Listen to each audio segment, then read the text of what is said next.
Hello friends, आप सभी का स्वागत है तुलसीदास एडुसर यूट्यूब चैनल में। और आज हम इस वीडियो के माध्यम से हाई कोर्ट इन इंडिया के जितने भी महत्वपूर्ण ऑब्जेक्टिव प्रश्न हैं देखने की कोशिश करेंगे। और इसमें जितने भी भारत के उच्च न्यायालय से प्रश्न जो पूछे जाते हैं, यानी एक पॉलिटिकल साइंस का एक चैप्टर है हाई कोर्ट इन इंडिया, और इससे जो भी प्रश्न आपके कंपटीशन एग्जाम में पूछे जाते हैं सारे के सारे प्रश्न को संलग्न किया गया है इस वीडियो में। तो आप इस वीडियो को शुरू से अंत तक ज़रूर देखिएगा। और अगर अभी तक आप सब्सक्राइब इस यूट्यूब चैनल को नहीं किए हैं तो सब्सक्राइब और बेल आइकन को प्रेस कर दीजिएगा, क्योंकि ऐसे ही और भी नए वीडियो का नोटिफिकेशन जो है आपको सबसे पहले मिल सके। तो फ्रेंड स्टार्ट करते हैं प्रश्न को। ठीक है, तो पहला प्रश्न है, राज्य न्यायपालिका का शीर्ष कौन होता है। यानी आपको बताना है कि राज्य जो न्यायपालिका है का शीर्ष कौन होता है। तो इस प्रश्न का राइट आंसर होगा ऑप्शन बी होगा। ठीक है, उच्च न्यायालय। ठीक है, तो उच्च जो न्यायालय है वो क्या होता है, राज्य न्यायपालिका का शीर्ष होता है। तो देखते हैं फिर अगले प्रश्न को। और आपका अगला प्रश्न है, किसके अंतर्गत कोलकाता, चेन्नई और मुंबई के उच्च न्यायालय स्थापित किए गए थे। यानी किसके अंतर्गत जो है कोलकाता, चेन्नई और मुंबई के जो उच्च न्यायालय हैं स्थापित किए गए थे। तो भारत उच्च न्यायालय अधिनियम 1861 के तहत भारत में 3 जगह यानी चेन्नई, कोलकाता, चेन्नई और मुंबई में उच्च न्यायालय स्थापित किए गए थे। तो इस प्रश्न का राइट आंसर होगा ऑप्शन बी होगा। ठीक है, तो चलते हैं फिर अगले प्रश्न को देखते हैं। और अगला प्रश्न है आपका, संविधान के किस अनुच्छेद के अनुसार प्रत्येक राज्य के लिए एक उच्च न्यायालय होगा। तो अनुच्छेद 214 में उल्लिखित है कि प्रत्येक राज्य के लिए एक उच्च न्यायालय होगा। ठीक है, तो इस प्रश्न का राइट आंसर आपका होगा ऑप्शन बी होगा। नेक्स्ट प्रश्न को देखते हैं। और आपका अगला प्रश्न है, उच्च न्यायालयों के न्यायाधीशों की योग्यताओं का उल्लेख संविधान के किस अनुच्छेद में किया गया है। तो इस प्रश्न का जो राइट आंसर होगा ऑप्शन डी होगा, यानी अनुच्छेद 217। तो अनुच्छेद 217 में, यानी 217 के बी में उल्लिखित है कि उच्च न्यायालयों के न्यायाधीशों की जो योग्यताएं होते हैं उसमें उसका उल्लेख किया गया है। तो फिर देखते हैं अगले प्रश्न को। और आपका अगला प्रश्न है, संविधान के किस अनुच्छेद के अनुसार संसद कानून द्वारा किसी राज्य के उच्च न्यायालय के अधिकार क्षेत्र में न्यायिक कार्यों के लिए केंद्र शासित प्रदेश को सम्मिलित कर सकती है या उसको अधिकार क्षेत्र से बाहर निकाल सकती है। तो इस प्रश्न का राइट आंसर होगा ऑप्शन डी होगा, यानी अनुच्छेद 230। यानी अनुच्छेद 230 में यह उल्लिखित किया गया है। नेक्स्ट प्रश्न को देखते हैं। और नेक्स्ट प्रश्न जो है आपका,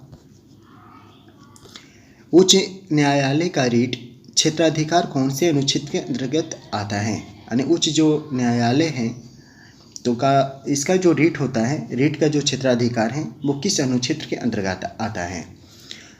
तो अनुच्छेद 226 में यह उल्लिखित किया गया है। तो इस प्रश्न का राइट आंसर आप देंगे ऑप्शन सी।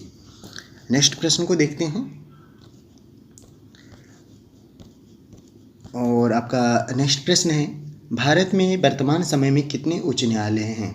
तो आपको बताना है कि भारत में वर्तमान में कितने उच्च न्यायालय हैं। तो इस प्रश्न का राइट आंसर होगा ऑप्शन सी होगा, यानी 25। ठीक है, तो भारत में अभी वर्तमान में 25 उच्च न्यायालय स्थापित हैं। ठीक है, चलते हैं अगले प्रश्न को देखते हैं। और आपका अगला प्रश्न है, उच्च न्यायालय के मुख्य न्यायाधीश की नियुक्ति कौन करता है। यानी हाई कोर्ट का जो न्यायाधीश होते हैं इसकी नियुक्ति कौन करता है।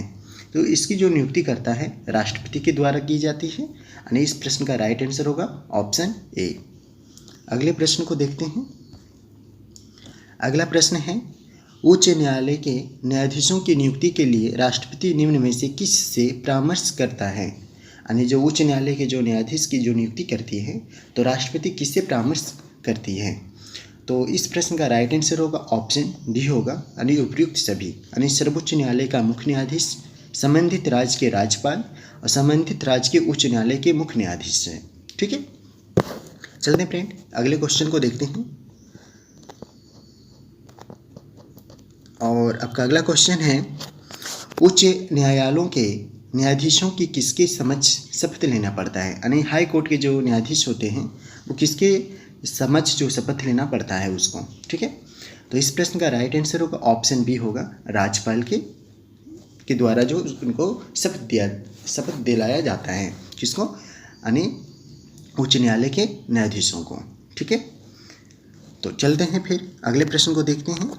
और आपका अगला प्रश्न है, उच्च न्यायालय के न्यायाधीशों के रिटायरमेंट की अधिकतम आयु सीमा कितनी है? यानी उच्च न्यायालय के जो न्यायाधीशों की जो रिटायरमेंट होती है इसकी अधिकतम आयु सीमा कितनी रखी गई है या कितनी है? तो इस प्रश्न का राइट आंसर होगा ऑप्शन बी होगा, यानी 62 वर्ष यानी 62 वर्ष रखी गई है। ठीक है, नेक्स्ट क्वेश्चन है, प्रत्येक उच्च न्यायालय में मुख्य न्यायाधीशों और अन्य न्यायाधीशों की कितनी संख्या निश्चित की गई है? तो इस प्रश्न का राइट आंसर होगा ऑप्शन डी होगा, राष्ट्रपति के विवेक पर आधारित, यानी राष्ट्रपति के आधार पर ही यह रखी जाती है, यानी किस राज्य में कितने न्यायाधीश रखी जा सकती हैं। अगले क्वेश्चन को देखते हैं। और अगला क्वेश्चन है, उच्च न्यायालय का मुख्य न्यायाधीश अपना त्यागपत्र किसे दे सकता है? तो हाई कोर्ट का जो न्यायाधीश होते हैं वो अपना त्यागपत्र किसे दे सकते हैं? तो यह जो त्यागपत्र देते हैं वो देते हैं राष्ट्रपति को, यानी इस प्रश्न का राइट आंसर होगा ऑप्शन सी। अगला क्वेश्चन है, किस राज्य के उच्च न्यायालय के न्यायाधीशों के वेतन और भत्ते निम्नलिखित में से कौन सी निधि पर पारित होते हैं? तो इस प्रश्न का राइट आंसर होगा ऑप्शन डी, संबंधित राज्य के लोक लेखा निधि से। ठीक है, अगला प्रश्न को देखते हैं। और आपका अगला प्रश्न है, उच्च न्यायालय के न्यायाधीश के कौन सी योग्यता होनी चाहिए? यानी उच्च न्यायालय के जो न्यायाधीश होते हैं उनकी कौन सी जो योग्यताएं होनी चाहिए आपको बताना है। तो इस प्रश्न का राइट आंसर होगा ऑप्शन सी, यानी दोनों। ठीक है, यानी वह कम से कम 10 वर्ष तक किसी न्याय के पद पर रह चुका हो। ऑप्शन बी है, किसी उच्च न्यायालय के अंतर्गत कम से कम 10 वर्ष तक अधिवक्ता रह चुके हों। ठीक है, यानी ऑप्शन ए बी दोनों होगा, यानी ऑप्शन सी दोनों चला जाएगा। ठीक है, अगला प्रश्न है,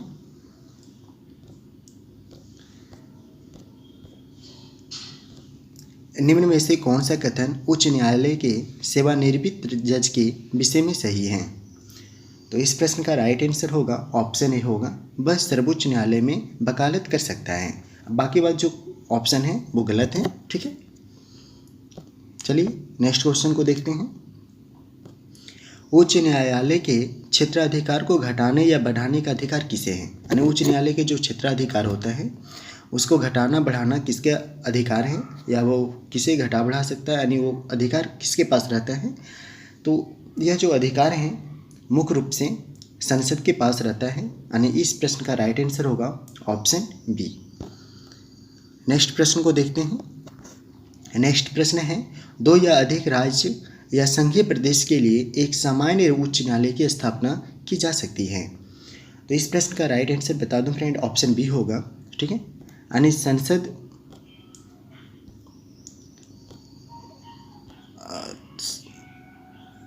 संसद द्वारा कानून बनाकर। ठीक है, यानी ऑप्शन बी। नेक्स्ट प्रश्न को देखते हैं। और नेक्स्ट प्रश्न है, किस न्यायाधीश को एक उच्च न्यायालय से दूसरे में स्थानांतरित करने का अधिकार निम्नलिखित में से किसको है? तो इस प्रश्न का राइट आंसर ऑप्शन बी होगा, भारत के राष्ट्रपति के पास रहता है। यानी भारत के राष्ट्रपति अगर चाहे एक उच्च न्यायालय से दूसरे उच्च न्यायालय में हस्तांतरित करने का अधिकार सिर्फ भारत के राष्ट्रपति के पास रहता है और यह राष्ट्रपति ही कर सकता है। तो चलते हैं नेक्स्ट क्वेश्चन को देखते हैं। और आपका नेक्स्ट क्वेश्चन है, अंडमान और निकोबार द्वीप समूह किस उच्च न्यायालय के क्षेत्राधिकार में आते हैं? तो इस प्रश्न का राइट आंसर होगा ऑप्शन बी होगा, कोलकाता उच्च न्यायालय के अंतर्गत आता है। कौन? अंडमान और निकोबार द्वीप समूह। ठीक है, नेक्स्ट क्वेश्चन को देखते हैं।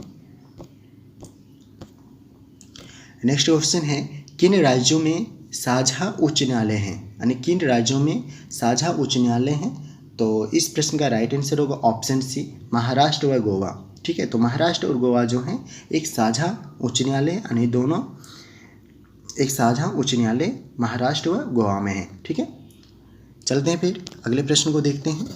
अगला प्रश्न है भारत का सबसे पुराना उच्च न्यायालय कौन सा है, यानी भारत का सबसे जो पुराना उच्च न्यायालय है तो इसको बताना है। तो इस प्रश्न का राइट आंसर होगा ऑप्शन ए होगा कोलकाता उच्च न्यायालय।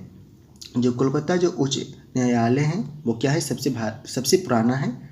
ठीक है, अगला प्रश्न को देखते हैं। अगला प्रश्न है भारत के किस न्यायालय में न्यायाधीशों की संख्या सबसे अधिक है, यानी भारत के किस न्यायालय में न्यायाधीशों की संख्या सबसे अधिक है। तो इस प्रश्न का राइट आंसर होगा ऑप्शन बी, यानी इलाहाबाद उच्च न्यायालय। ठीक है, इलाहाबाद उच्च न्यायालय में जो है क्या है, सबसे ज़्यादा न्यायाधीशों की संख्या है। ठीक है, अगला प्रश्न है भारत के किस उच्च न्यायालय में न्यायाधीशों की संख्या सबसे कम है, यानी भारत आपसे अब जो पूछा गया है कि भारत के किस उच्च न्यायालय में न्यायाधीशों की संख्या सबसे कम है। तो इस प्रश्न का राइट आंसर होगा ऑप्शन सी होगा, यानी सिक्किम उच्च न्यायालय। ठीक है, अगला प्रश्न को देखते हैं। अगला प्रश्न है भारत में चलित न्यायालय यानी मोबाइल कोर्ट, ठीक है, किनका मानस पुंज है, यानी किसका आइडिया है वो आपको बताना है। तो इस प्रश्न का राइट आंसर होगा ऑप्शन सी होगा, यानी डॉक्टर APJ अब्दुल कलाम। ठीक है, इस प्रश्न का राइट आंसर क्या होगा, डॉक्टर APJ अब्दुल कलाम के द्वारा। तो फ्रेंड, मैंने जितने भी ऑब्जेक्टिव प्रश्न वो करवाए हैं वो आपके कंपटीशन एग्ज़ाम के लिए बहुत ही महत्वपूर्ण हैं। तो ऐसे ही और भी वीडियो आप चाहते हैं तो आप हमें कमेंट करके ज़रूर बताएं। तो मिलते हैं फिर हम लोग नेक्स्ट वीडियो में, तब तक के लिए थैंक यू।